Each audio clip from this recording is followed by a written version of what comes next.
Now I know I don't always show it, but I actually love January as a gardener, and quite often the days are really dull and murky and the pull of the indoors and the warmth and the comfort is just too strong. And today I was feeling a bit like that, drinking lots of tea and some reading, but then I remembered that it's sunny, it's a bit cold, but it's really nice, and it's a perfect opportunity to come out and do quite a lot of prep work, because I know that everything that I'm going to do now today is going to make a huge change come spring and summer. So these raised beds mainly consist of the brassicas, so we still have a lot of food, but there are a few jobs that I need to do before spring, such as harvesting the rest of the turnips, a bit of weeding, and then of course put down a nice layer of compost and manure.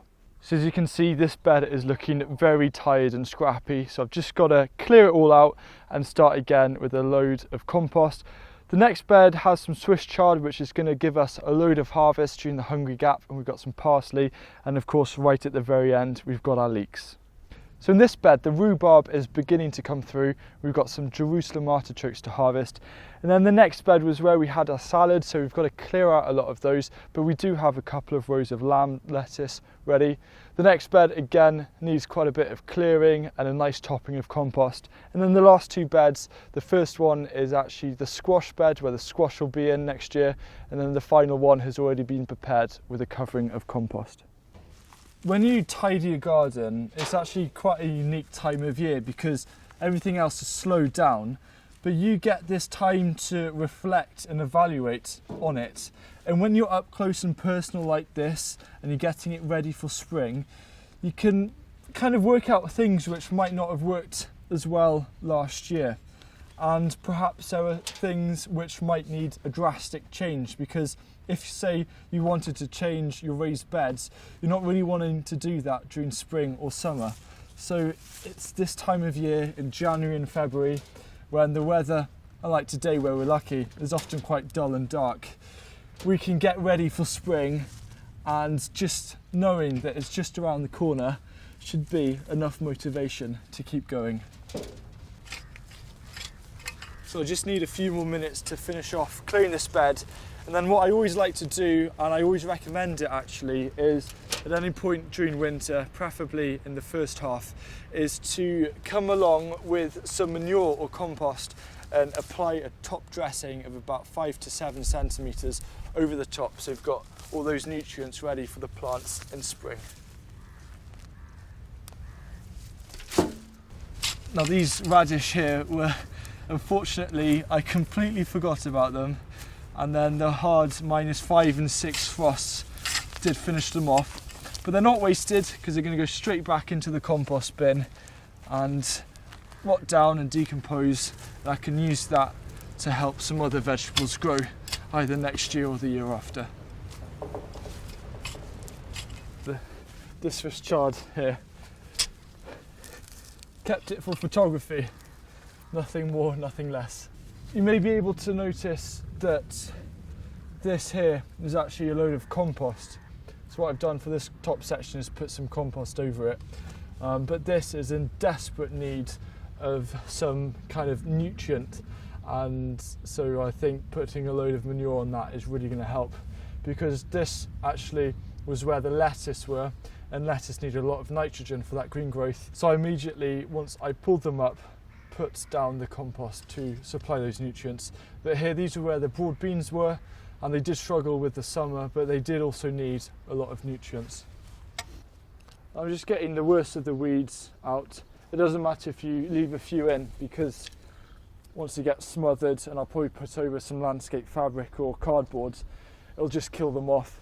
So the great thing about when you do that is you simply unravel it in spring, and you can sow directly into it or plant straight in, and you don't need to worry about having to weed again, which is always a nuisance.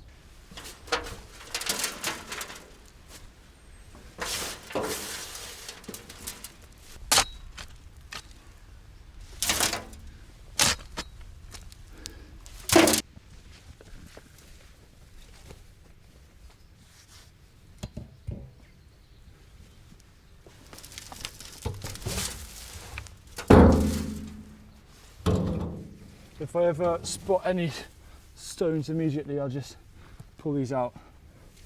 And this here is a different kind of rake. It's not like a normal garden rake because it's actually a tarmac rake, which has a lot more weight. And yes, it's not as easy to pick up or use, but the weight behind it really helps us spread out any kind of compost or manure onto the raised bed.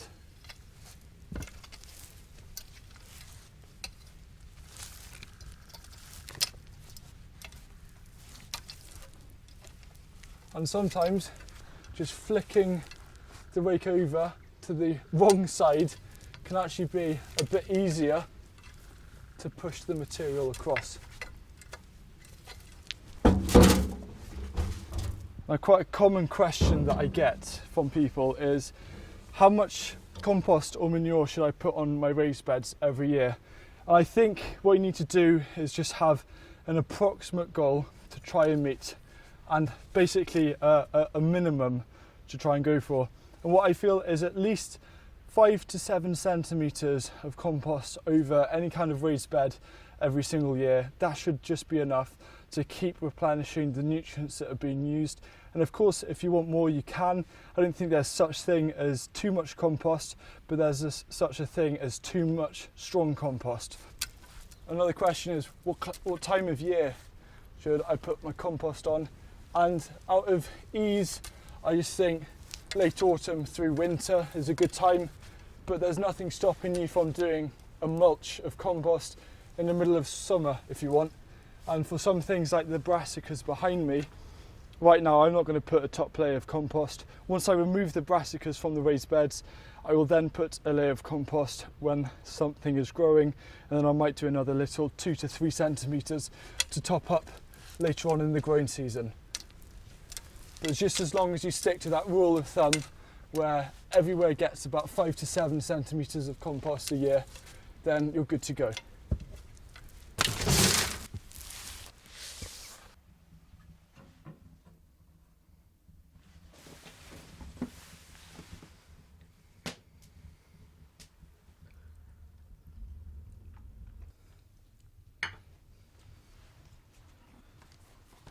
Now, that cup of tea definitely, I think, was well earned, unlike the ones I had this morning where I was just mulling about knowing that I should be out in the garden, and I finally got around to doing it. I pulled up my socks, and the thing is, one of the things that I love about January is that there's only a few simple jobs to do. It might be a bit of pruning or preparing your raised beds, and it's as simple as that. But another thing that you need to prepare is the plan or the year strategy. And this is one of the key things, is thinking about the strategy for how you're going to look at how the garden is going to work through spring, summer, autumn and winter to make sure that you can get a lot of food. And one of the things was preparing that raised bed only took a matter of 10 minutes. So my strategy for the rest of this week is just to prepare 3 more raised beds and to keep it nice, simple and easy. And then the other thing I'm going to start doing is looking at a planting plan. But I think one of the things that we really enjoy about gardening is that we can go out and almost do what we want. But one of the videos that I really want to do soon is to bring in an element of strategic thinking, because maybe you want to take things to the next level. So stay tuned to find out what all that is going to be. But at the moment, just enjoy being outdoors and go out on a lovely day like this. And good luck with all of the prep work, because remember, it may seem like a chore, but everything that you're doing now is only going to help you a million times more when it comes to spring. So thank you very much for watching, and I'll see you again soon. Goodbye.